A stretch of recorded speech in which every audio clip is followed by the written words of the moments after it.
what's up? Today we're going to be watching Matt Walsh shutting down a gender agenda in this debate, in this heated debate. Today's video is coming from Resist the Mainstream. It's titled Matt Walsh absolutely shuts down gender agenda in epic debate. I'm sure you guys are going to enjoy. Before we dive into it, my name is Oge. Welcome back to my channel. If it's your first time here, hello. Do well to like, share, subscribe. Let's dive in straight into the video.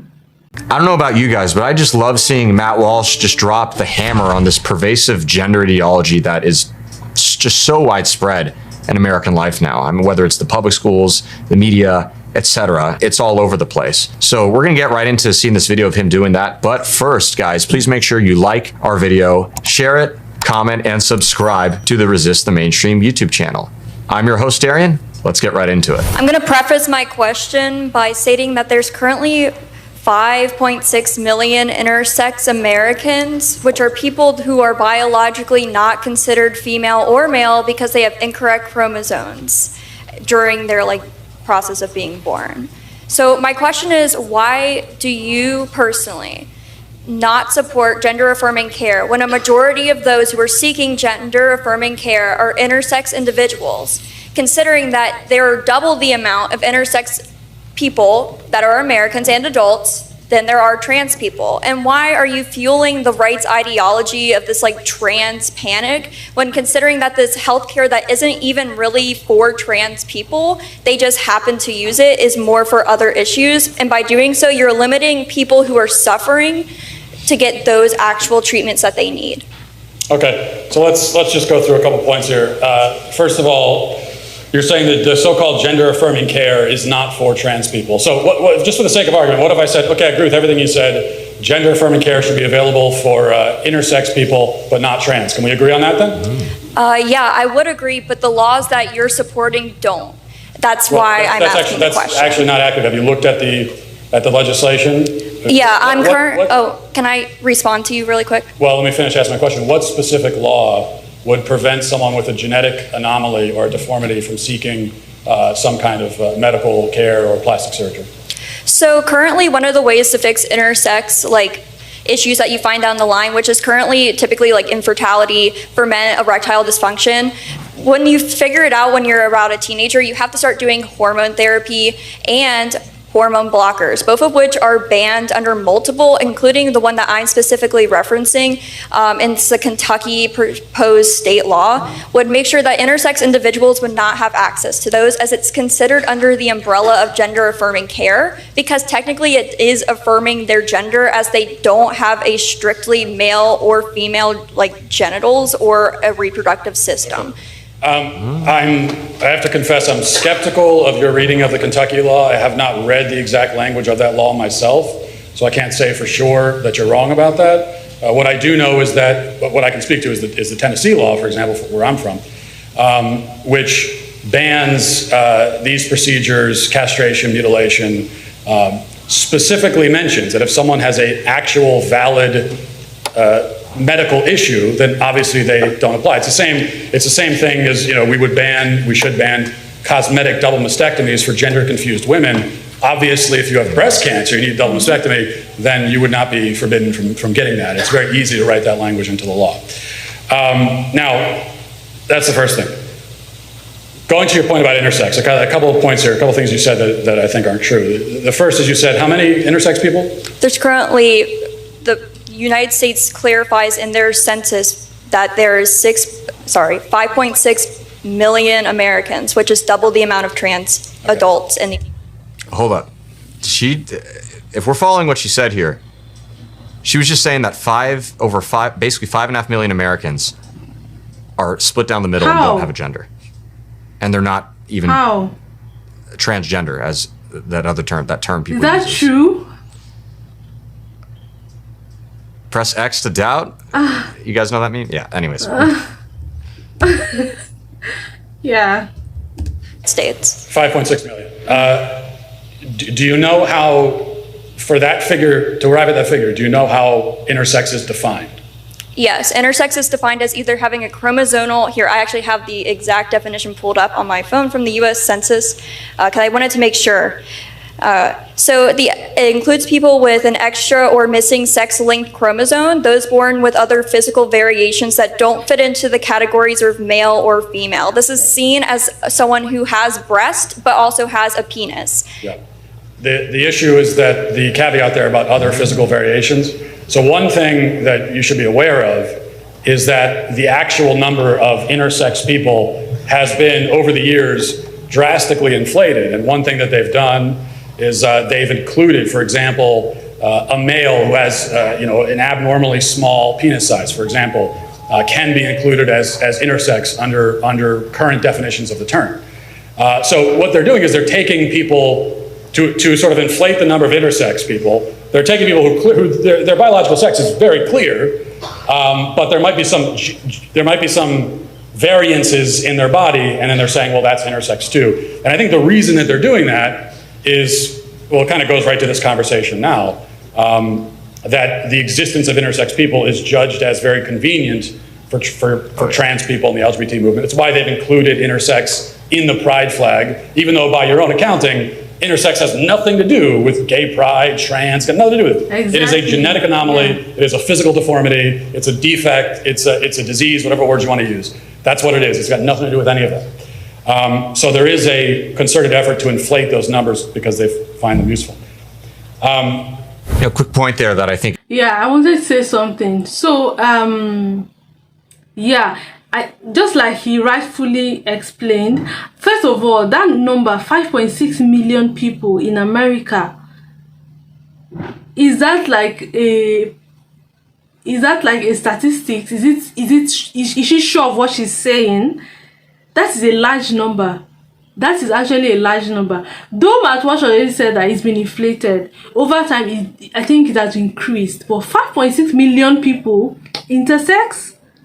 And categorizing, okay, he's not saying that probably why the number is that large is because gay people, homosexuals have added intersex people to that flag, which is not correct.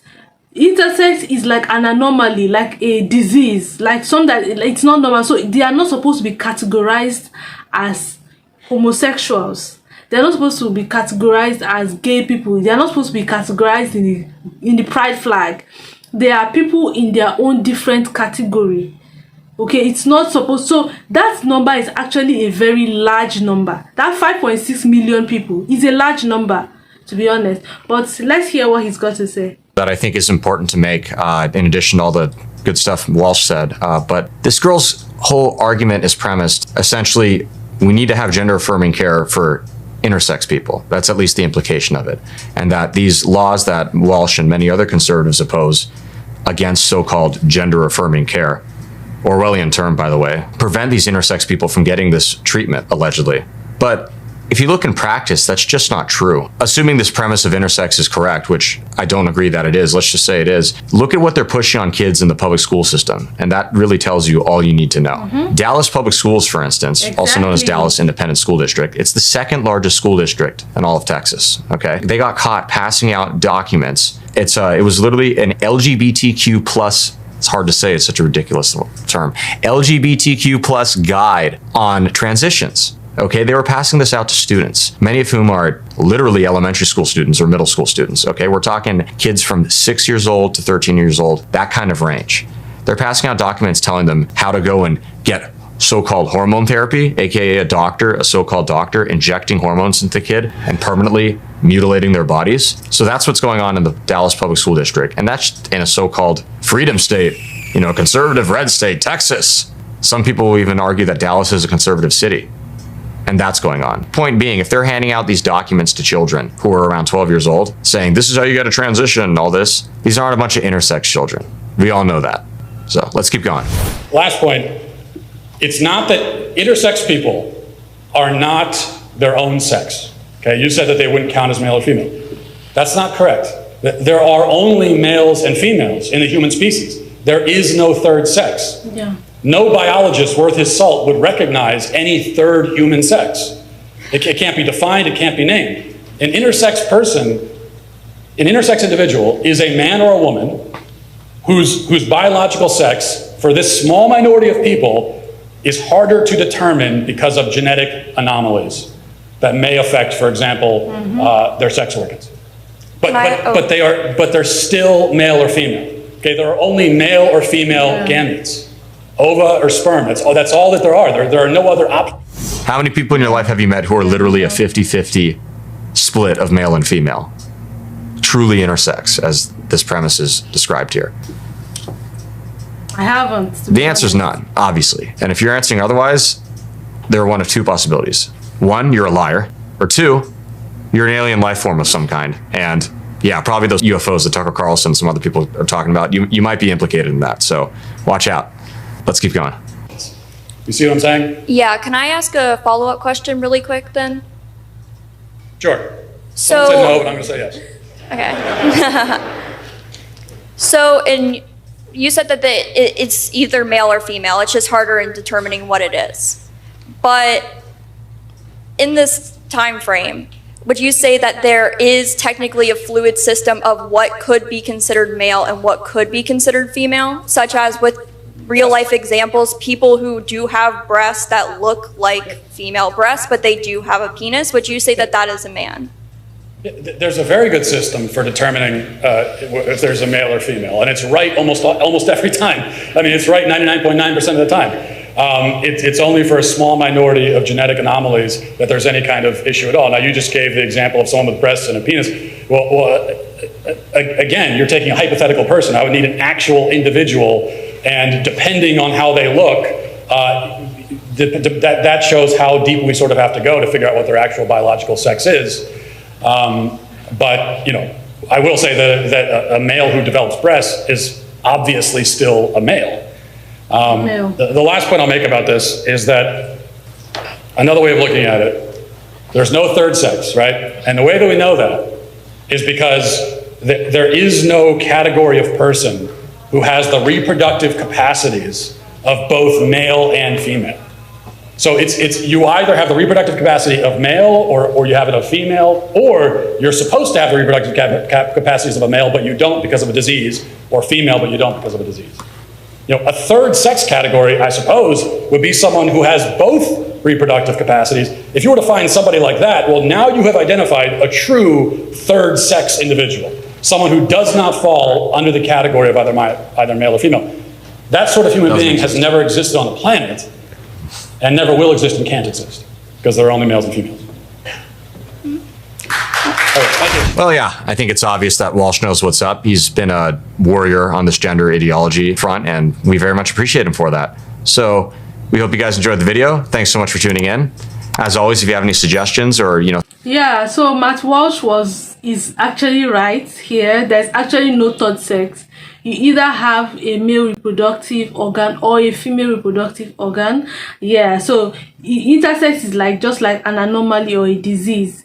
Okay, so there is no actually third sex. You either have one, or you have the male or the female, but probably you have the male reproductive organs or cells, but I mean you either have breast and then penis, you know, so you actually have one or the other of the reproductive organ, which, you know, makes an intersex. And they're actually not so as many as these ladies. Actually, I don't know if that percentage is correct anyway, but I've never come across somebody who is intersex before. Have you? I know in other countries, but in our country, I think they are very like they're very few, because we don't come across them every time. So there is no, so adding or putting them in the category of homosexuals is actually wrong. It's I mean, they are not homosexuals. Exactly. Yeah, so let's know if you enjoyed this video. What are your thoughts about this particular video?